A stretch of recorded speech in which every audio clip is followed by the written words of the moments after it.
Boa tarde, meus irmãos. Que a boa mão do Pai esteja sendo com o seu povo nessa tarde.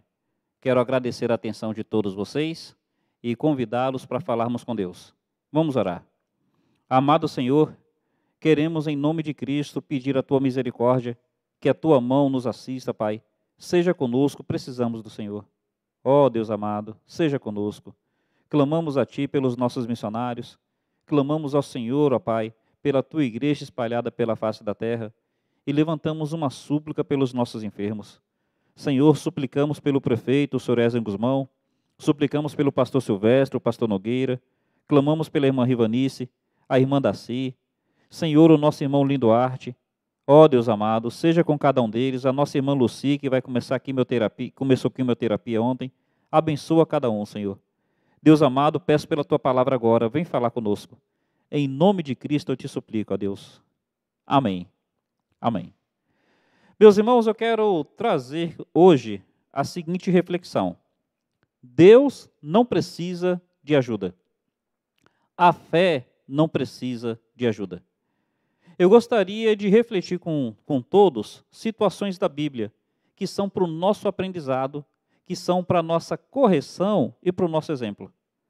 Veja bem, começa, por favor, com um texto que está em Jeremias, capítulo 32, no verso 27.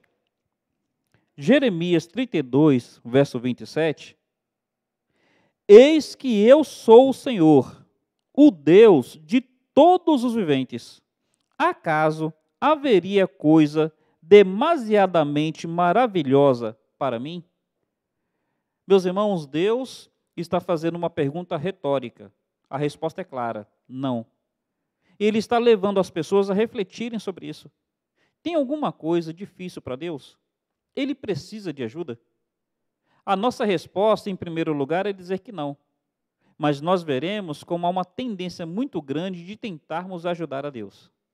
Abre de novo em Gênesis, capítulo 18. Gênesis 18, versículo 14. Diz assim: acaso para o Senhor há coisa demasiadamente difícil?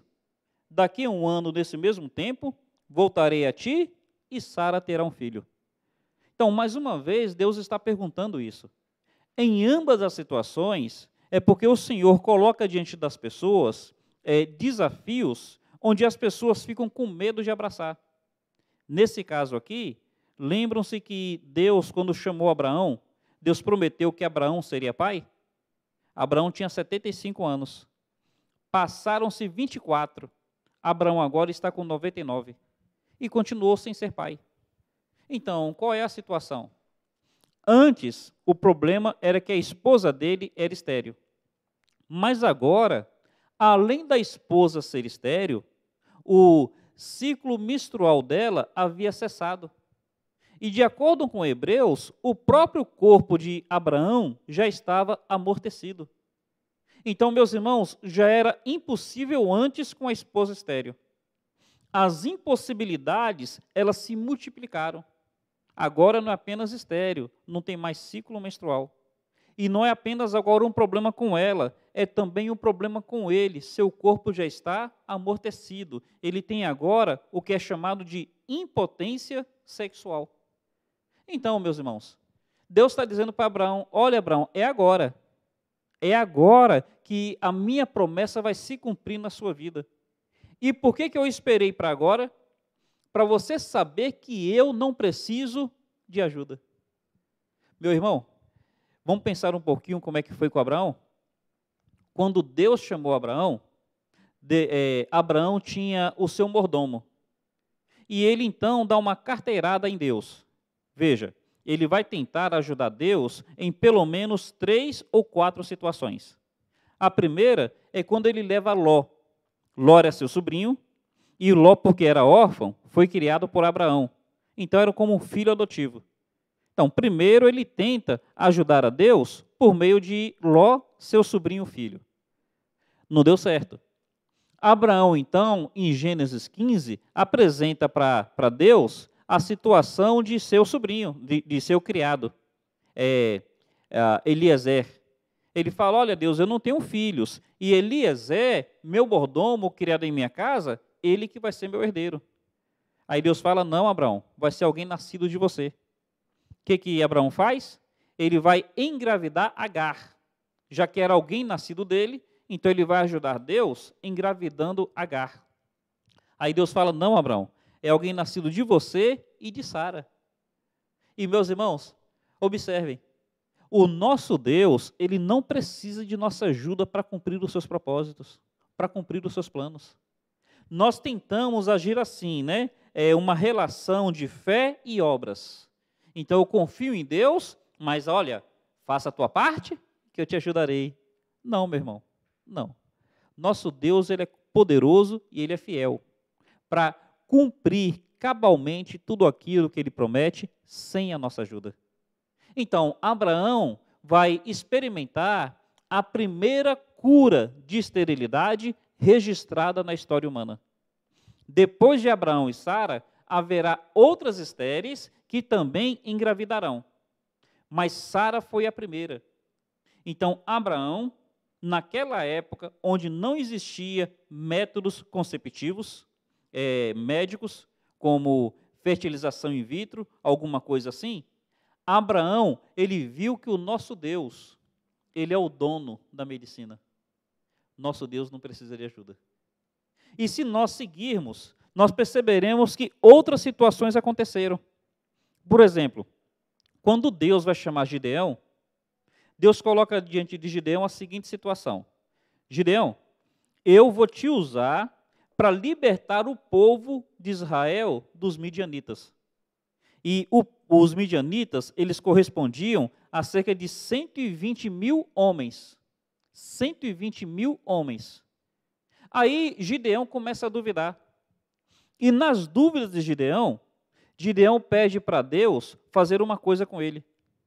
Deus, para eu ter certeza que o Senhor realmente vai me dar essa vitória, eu vou fazer uma coisa com o Senhor. Eu vou pegar aqui um pouquinho de lã e vou colocar na terra. E eu vou esperar passar a noite. Aí, amanhã de manhã, vai cair o orvalho, eu quero pedir uma coisa, para eu ter certeza que é o Senhor. Então, a lã vai estar ensopada de orvalho, só que a terra em volta vai estar sequinha. Se o Senhor fizer assim, eu vou ver que o Senhor realmente vai me dar essa vitória. Aí, Gideão faz assim, coloca a lã, cai o orvalho, no outro dia ele vai lá, e ele vê que a lã está ensopada, mas o chão está seco. Aí ele falou, puxa, realmente está aí uma coisa que me chamou a atenção. Mas ele vai até Deus, ele fala, Senhor, me perdoa. Deixa eu pedir uma outra coisa. A lã, ela tem mais facilidade de manter a umidade do que a terra. Então a lã está encharcada e a terra seca, foi até fácil. Eu quero pedir agora o contrário. Eu vou deixar uma lã seca e vai ter o orvalho da noite. No outro dia, eu quero te pedir para a terra toda estar encharcada, mas a lã está sequinha. Percebeu o que ele pediu agora?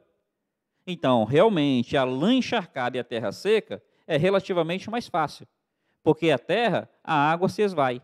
Já a lã, a água fica retida. Mas o contrário, a lã seca e a terra encharcada, aí realmente já fica bem impossível. Aí Gideão pede dessa maneira. No outro dia ele vai ali, o que acontece? Do jeito que ele pediu para Deus. A lã seca e a terra encharcada. Meus irmãos, isso daqui é para a gente pensar. Nosso Deus não precisa de ajuda. Gideão, no início, ele quer facilitar. Lã encharcada e terra seca. Mas depois ele percebe, não, nosso Deus, a gente pode realmente confiar no impossível. Nós podemos confiar no improvável. Nós podemos confiar naquilo que, olha, humanamente jamais aconteceria. Porque Ele é poderoso para falar, Ele é poderoso para cumprir, Ele é poderoso para fazer. Gideão, olha, você achou que isso era difícil. Assim como eu fiz, a lã está seca, eu vou fazer com que você tenha vitória contra 120 mil homens. Deus não precisa de ajuda. Sabe o que cabe a nós? É confiar. Confiar que a mulher estéril, que a mulher que já passou o costume das mulheres, que o homem com o corpo amortecido, mesmo assim serão pais. Confiar. Confiar que Gideão, com apenas 300 homens, poderão vencer um exército de 120 mil. Porque, meus irmãos, nosso Deus não precisa de ajuda. Elias, ele vai juntar o povo de Israel e vai fazer um desafio aos profetas de Baal. Ele vai dizer aos profetas o seguinte: olha, vocês vão fazer um sacrifício ao Deus de vocês, e eu vou fazer um sacrifício ao meu Deus. E aquele que responder com fogo, esse é o Deus verdadeiro. Pensa bem nisso. O que acontece? Baal tem 850 profetas. Elias está sozinho. Então, humanamente falando, já é uma coisa bem desproporcional, 850 contra 1.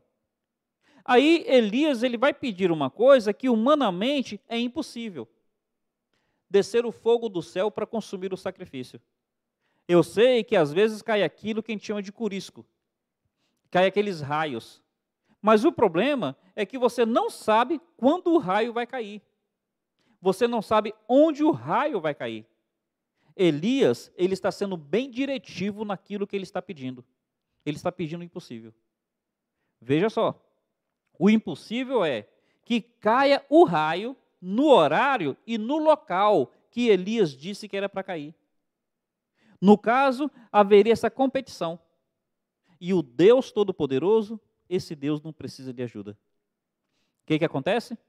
Os profetas de Baal, o texto fala que desde a manhã, desde das 5, 6 horas da manhã, até as 3 da tarde, eles começaram a clamar pelos deuses deles, e o texto fala que eles começaram a se cortar, e o texto fala que eles começaram a pular, que eles começaram a gritar, e por mais que eles se cortassem, por mais que eles pulassem, por mais que eles gritassem, nada do fogo descer.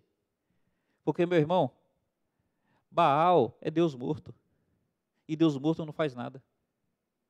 Olha, pensa bem nisso, só existe um Deus, e esse Deus é aquele que ressuscitou Jesus Cristo dentre os mortos.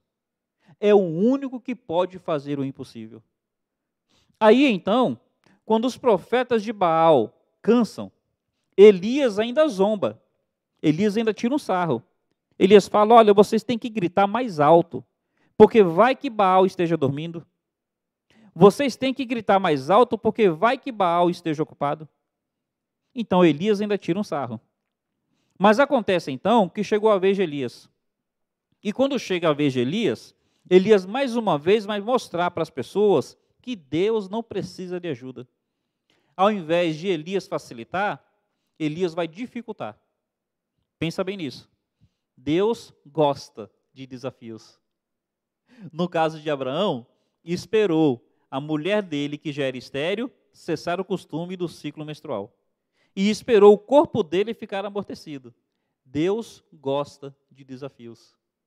No caso de Gideão, ao invés da lã seca e a terra molhada, foi a lã molhada e a terra seca, porque Deus gosta de desafio.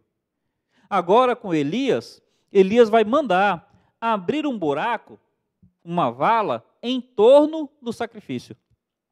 E no que abre uma vala, Elias vai mandar encher de água.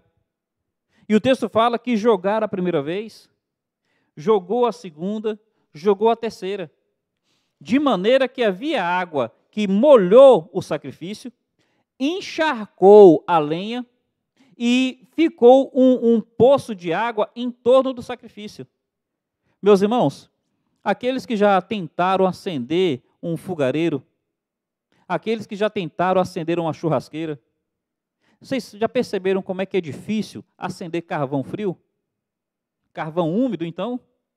Então, o carvão, ele já está ali, assim, desidratado. Carvão é isso, é madeira desidratada.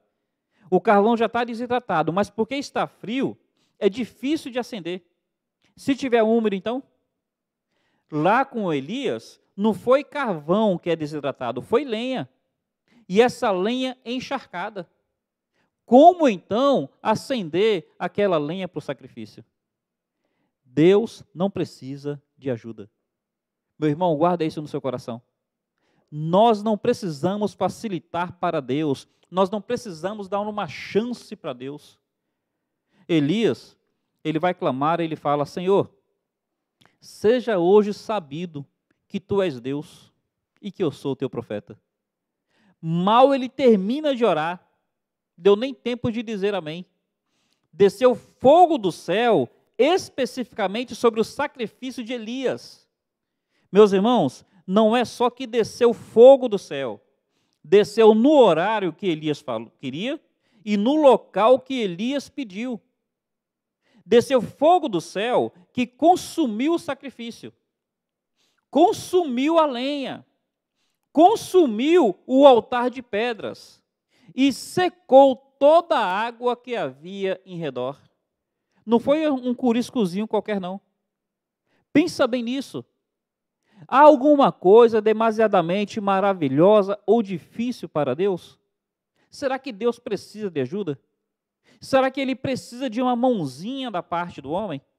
Esse negócio do tipo, faça a tua parte que eu te ajudarei? Meus irmãos, nosso Deus não precisa de ajuda. Nós que precisamos de ajuda para crer. Nós que precisamos de ajuda para confiar. Nós que precisamos dizer como o pai daquele menino disse para Jesus: Senhor, eu creio, me ajuda na minha falta de fé. Maravilhoso é Deus, louvado seja o seu nome. Ele foi fiel e poderoso para cumprir o que prometeu a Abraão. Abraão se tornou pai, junto com Sara, que virou mãe. Ele foi poderoso para cumprir o que prometeu a Gideão. A lã encharcou. Ele foi poderoso para fazer aquilo que Elias pediu, desceu o fogo do céu e consumiu o holocausto. Há uma quarta situação. A Bíblia fala que o rei Ezequias ficou doente. E na doença de Ezequias, Isaías vai até Ezequias e fala: olha, essa cama para a qual você desceu, você não vai subir, aí você vai morrer. No que Isaías está saindo do palácio, Ezequias vira o rosto para a parede. E Ezequias, com a sua piedade, com a sua humildade, ele fala: Senhor, lembra-te que eu tenho andado humildemente diante de ti. Senhor, vem em meu socorro. Aí, antes de Isaías sair do palácio, Deus vai a Isaías e fala: volta e diz para Ezequias que ele não será morto, que ele vai viver mais 14 anos, mais 15 anos. Aí Isaías volta. E Isaías fala: olha, Ezequias, para você ter certeza que Deus vai fazer isso, está vendo o relógio de Acás? Você quer que ele suba alguns degraus ou que ele desça alguns degraus? Vamos entender? O relógio naquela época era o relógio a partir da luz solar. Então o que acontece? Conforme o sol vai se movimentando, a sombra também vai se movimentando. Então, conforme o sol vai se pondo, então a sombra vai subindo os degraus. Quanto mais o sol se põe, mais a sombra desce. Aí Isaías está perguntando para Ezequias o seguinte: você quer que a sombra suba os degraus, conforme o sol vai se pondo? Ou você quer que a sombra desça os degraus, fazendo com que o sol volte no céu? Percebeu? Ezequias vai dizer para Isaías o seguinte: olha, a sombra subir, isso é lógico, isso é fácil. Porque o normal é o sol se pôr. Conforme o sol vai se pondo, então realmente a sombra vai subindo. Então, Isaías, a sombra subir é fácil. Eu quero fazer o contrário. Se realmente é o Senhor, se Deus realmente tem poder para me curar, tem poder para me dar mais 15 anos, ao invés da sombra subir, eu quero que a sombra desça no relógio de Acás. Eu quero que volte alguns degraus. Meus irmãos, Ezequias confia tanto no poder de Deus que está pedindo o impossível. Está pedindo para que o sol volte no céu, e não que o sol avance, mas que o sol retorne. E olha, o que está em risco é a vida de Ezequias. É para provar que Ezequias seria curado. Se o sol não voltasse, isso quer dizer então que Ezequias não poderia confiar na sua cura. Não podia contar com mais 15 anos de vida. Percebe até onde que Ezequias vai confiar no poder de Deus? E Deus mandou perguntar: há alguma coisa demasiadamente difícil para mim? Há alguma coisa demasiadamente maravilhosa para mim? Meus irmãos, o sol, ele voltou do céu de maneira que a sombra desceu naquele relógio. De maneira que a sombra voltou atrás. Nosso Deus, ele faz maravilhas. Nosso Deus, ele é tremendamente poderoso. A Bíblia é um constante convite à fé. Deus fez parar o tempo no caso de Josué. Deus fez voltar o tempo no caso de Ezequias. Meus irmãos, nós precisamos confiar no poder de Deus plenamente. Ele é poderoso para fazer com que o mar vermelho se abra. Ele é poderoso para fazer com que Pedro ande sobre as águas. Ele é poderoso para fazer com que Jonas fique 3 dias e 3 noites no ventre de um peixe e saia de lá vivo. Ele é poderoso, meus irmãos, para perdoar pecados. Ele é poderoso para curar o doente. Ele é poderoso para ressuscitar o morto. Ele é poderoso para nos dar vida e vida eterna. Meus irmãos, há alguma coisa difícil para Deus? Você realmente acha que é difícil Deus restaurar o seu casamento? Você realmente acredita nisso? Não, não tem nada difícil para Ele. Você acha que é difícil para Deus trazer teu filho de volta para o aprisco do Senhor? Não há nada difícil para Deus. Você realmente acha que é difícil Deus mudar seu coração, mudar seu caráter, mudar sua conduta, sua personalidade, suas atitudes? Não, meu irmão, não há nada difícil para Deus, não há nada maravilhoso para o Senhor, não há nada. Nosso Deus é poderoso, não precisamos dar ajuda para Ele. Fez com que Abraão fosse pai, fez com que a lã encharcasse, fez com que fogo caísse do céu, fez com que a sombra voltasse naquele relógio. Ele tem feito com que nós sejamos seus filhos, que nós cada vez mais sejamos transformados conforme Jesus Cristo. Não há nada demasiadamente difícil para Deus, louvado seja o nome dEle. Meus irmãos, saber disso deve nos levar a ter algumas atitudes, deve promover em nós algumas atitudes que precisamos cultivar. Em primeiro lugar, posição firme. Porque Elias confiava que só o Senhor é Deus. Ele chega diante do povo, ele diz assim: até quando cocheareis? Até quando cocheareis? Se o Senhor é Deus, sirva o Senhor. Mas se for Baal, sirva Baal. Posição firme. Meu irmão, eu creio que só o Senhor é Deus, é por isso que eu só sirvo Ele. Confiar, meus irmãos, que não há nada difícil para Deus, deve despertar em nós algumas atitudes. Obediência inquestionável. Deus chega a Abraão e Deus falou assim: Abraão, sai da tua terra, da tua parentela, vai para um local que eu te mostrarei. O que Abraão faz? Pega as suas coisas e faz o que Deus mandou. Então, Elias me ensina que confiar no poder de Deus deve nos levar a ter uma posição firme. Abraão me ensina que confiar no poder de Deus deve nos levar a obedecê-lo incondicionalmente. Deus mandou, então nós precisamos realmente nos dispor a fazer, a obedecer. Meus irmãos, com Gideão, eu aprendo que não há inimigo que eu não possa enfrentar amparado pelo Deus Todo-Poderoso. Confiando que não há nada difícil para Deus, Gideão, com apenas 300 homens, enfrenta um exército de 120 mil. Foram cerca de 400 homens para cada guerreiro. Cada guerreiro teve que enfrentar pelo menos 400 homens, porque não há nada difícil para o nosso Deus. Não há nada impossível para Ele. Meus irmãos, porque Ezequias confiou no poder de Deus, porque ele confiou, ele pôde esperar o impossível de Deus. Senhor, fazer com que a sombra suba é fácil. Eu quero pedir para que a sombra volte. O que nós precisamos ter para nós? Quais são os desafios que nós temos?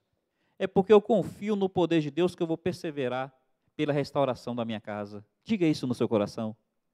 É porque eu confio no poder de Deus que eu vou lutar pelo meu casamento. Diga isso no seu coração. É porque eu confio no poder de Deus que eu vou continuar clamando pelos meus filhos. O Senhor vai trazê-los de volta. O Senhor vai produzir conversão. O Senhor vai quebrantar. Meu irmão, é porque nós confiamos no poder de Deus que nós pregamos o Evangelho com ousadia, porque vidas se converterão pelo poder de Deus em nome de Jesus Cristo. Como é que a Bíblia fala? O Evangelho é o poder de Deus para a salvação de todo aquele que crê. Meu irmão, porque nós confiamos no poder de Deus, nós nos esforçamos para ser fiéis. Nós nos esforçamos para ser obedientes. Nós nos esforçamos para nos comprometer cada vez mais. Confie no poder de Deus. O poder do Senhor há de agir pelo seu povo. Como é que a Bíblia fala?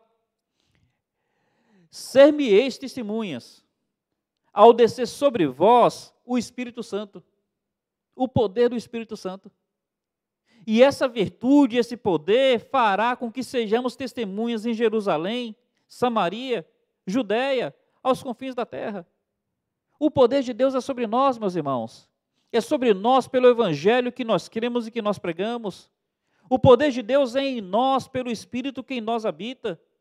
O poder de Deus se manifesta na vida do seu povo, porque nessa vida tem sido restaurada. Confiemos no poder de Deus. Não há nada difícil para Ele. Louvado seja o nome do Pai. Esse poder está manifesto para o bem do seu povo. Em nome de Jesus Cristo, creia. Confie, em nome de Jesus Cristo, seja firme e se comprometa. O poder de Deus há de ser com você.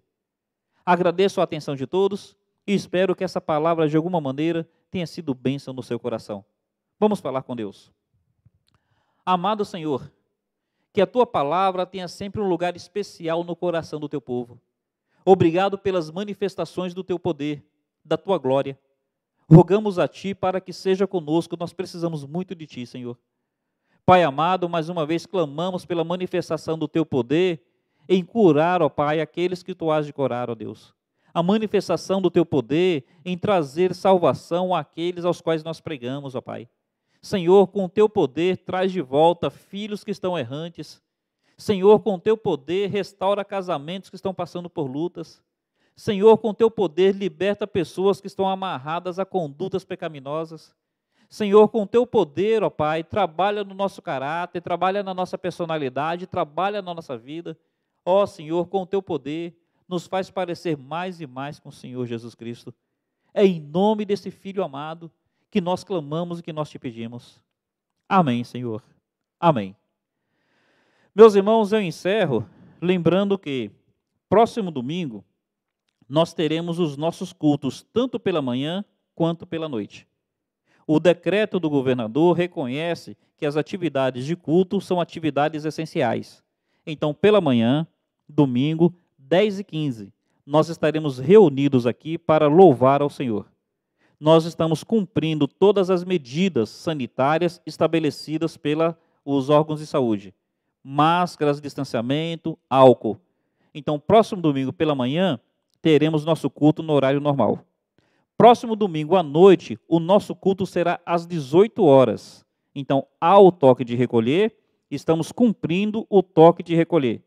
À noite, o culto será às 18 horas e nós terminaremos o culto às 19h15. Contamos com a presença do povo de Deus.